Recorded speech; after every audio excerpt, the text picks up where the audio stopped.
अगर आप लोग क्रीपी और हॉरर कंटेंट कंज्यूम करना पसंद करते हैं तो हमारे चैनल स्कैरी मिनाटी को ज़रूर सब्सक्राइब करें।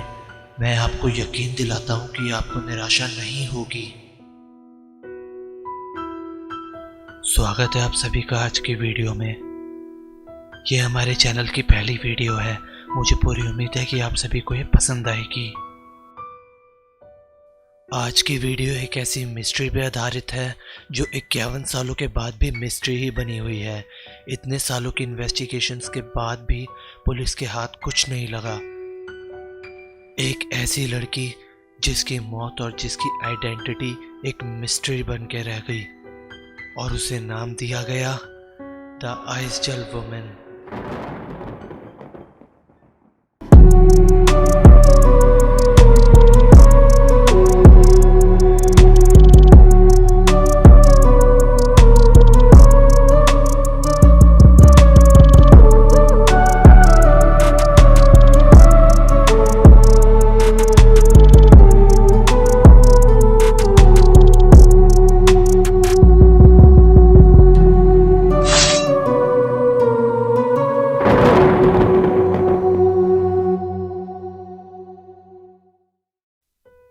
नवंबर 1970 की एक शांत दोपहर में एक आदमी अपनी दो छोटी बच्चियों के साथ नॉर्वे के आइस वैली इलाके में पहाड़ियों पर हाइकिंग करने जा रहा था। ये हर रोज की तरह एक शांत दोपहर थी। कुछ भी अनयूजुअल नहीं था सिवाय एक बदबू के जो कि किसी के जलने जैसी लग रही थी। रास्ते में चलते हुए सबसे छोटी बच्ची को एक लड़की की लाश दिखी। वो लाश पूरी तरह से जली और सड़ी हुई थी। उस लड़की ने घबराते हुए अपने पिता को इस बारे में बताया और जब उन लोगों ने पास जाकर देखा तो वो सब के सब हैरान हो गए। उन तीनों ने फैसला किया कि वो लोग अभी के अभी पहाड़ से नीचे उतर के शहर की तरफ जाएंगे और शहर वाले और पुलिस वालों को इत्तला करेंगे। खबर मिलते ही पुलिस ने फुर्ती दिखाते हुए केस को रजिस्टर किया और फटाफट क्राइम साइट पर पहुंची। पुलिस और इन्वेस्टिगेशन टीम ने नोटिस किया कि लड़की सीधी लेटी हुई है। उसके दोनों हाथ बंद हैं और उसकी छाती पर रखे हुए हैं। लड़की के कपड़े और उसकी स्किन पूरी तरह से जल चुकी थी। बॉडी इतनी जल चुकी थी कि बॉडी को पहचान पाना लगभग नामुमकिन था।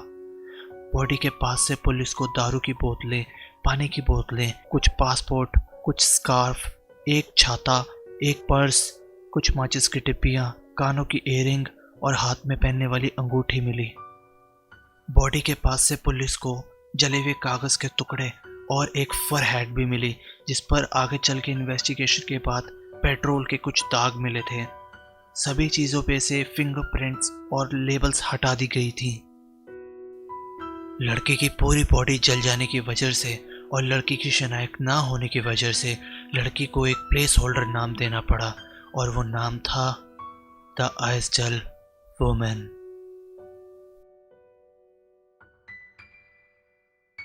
उस समय पर यह एक ऐसी खतरनाक चर्चा और मिस्ट्री बन गई थी कि जिसे याद करते वक्त लोग नॉर्वे के पहाड़ों की तरफ देखने पर भी डरते थे। बॉडी मिलने के 3 दिन बाद इन्वेस्टिगेटर्स को 2 सूटकेस बर्गन रेलवे स्टेशन से बरामद हुए। पुलिस को उन 2 सूटकेस में से बर्गन की करेंसी के 500 रुपए मिले। साथ ही साथ उन सूटकेस में कुछ कपड़े, कुछ जूते, कुछ बालों में लगाने वाली विग्स, कुछ मेकअप का सामान, ब्रिटेन और स्विट्जरलैंड के सिक्के, कुछ जगहों के मैप्स, साथ ही साथ टाइम टेबल्स, कुछ चश्मे और एक नोटपैड भी मिला।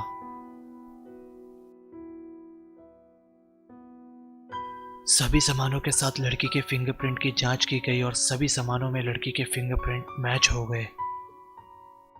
केस की गुत्थी को सुलझाने के लिए लड़की की बॉडी को पोस्टमार्टम के लिए भेजा गया था, मगर पोस्टमार्टम की रिपोर्ट मिलने के बाद ये केस की गुत्थी और ज्यादा उलझ गई।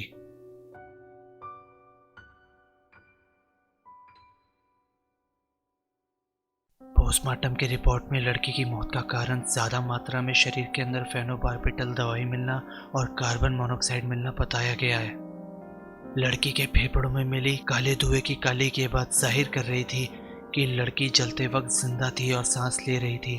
लड़की के खून और पेट में 50 से 70 नींद की गोलियां मिली और 12 नींद की गोलियां लड़की के लाश के पास से बरामद हुई थी।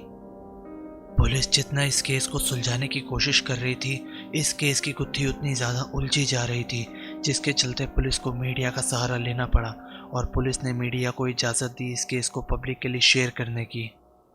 धीरे धीरे करके लोग सामने आए और पता लगा कि इस लड़की को आखिरी बार 23 नवंबर के दिन जिंदा देखा गया था, जब वो अपने रूम 407 होटल हरदयमन से चेकआउट कर रही थी।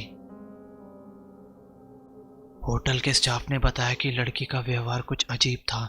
वो तकरीबन 5.5 फुट लंबी थी, उसके भूरे बाल और भूरी आंखें थीं।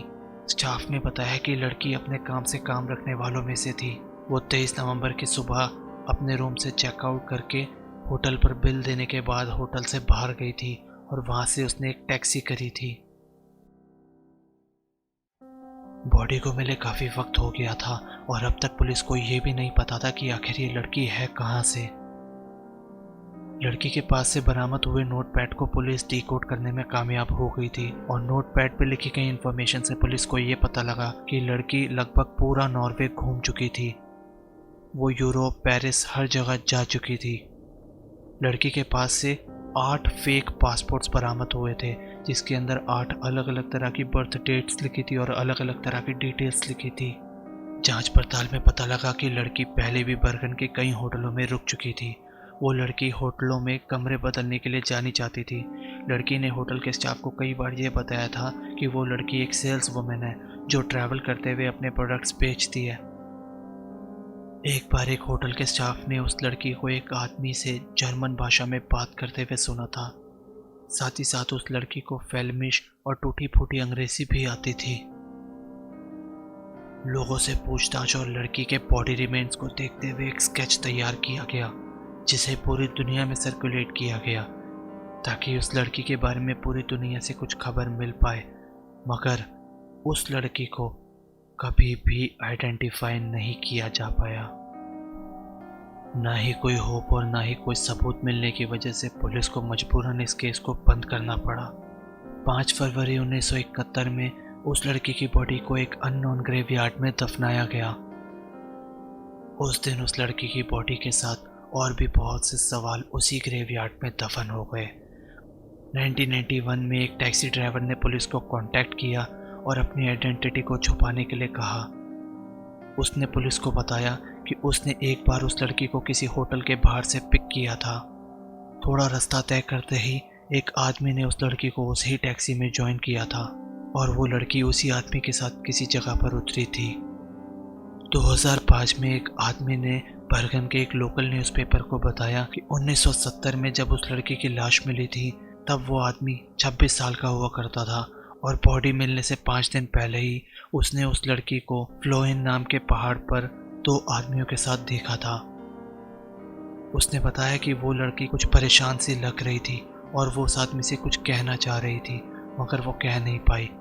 ये देखते ही वो आदमी अपने पास के पुलिस स्टेशन में गया था और वहाँ पर रिपोर्ट भी लिखवाई थी, मगर पुलिस वालों ने उसे चुप रहने के लिए कहा और इसलिए उसने कभी अपना मुंह ही नहीं खोला।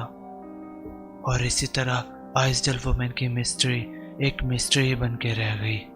आज 2022 में 51 साल बीत जाने के बाद भी हमें इतना नहीं पता कि वो लड़की कहाँ से आई थी, उस लड़की का नाम क्या था और सबसे बड़ा सवाल, उस लड़की को आखिर किसने मारा।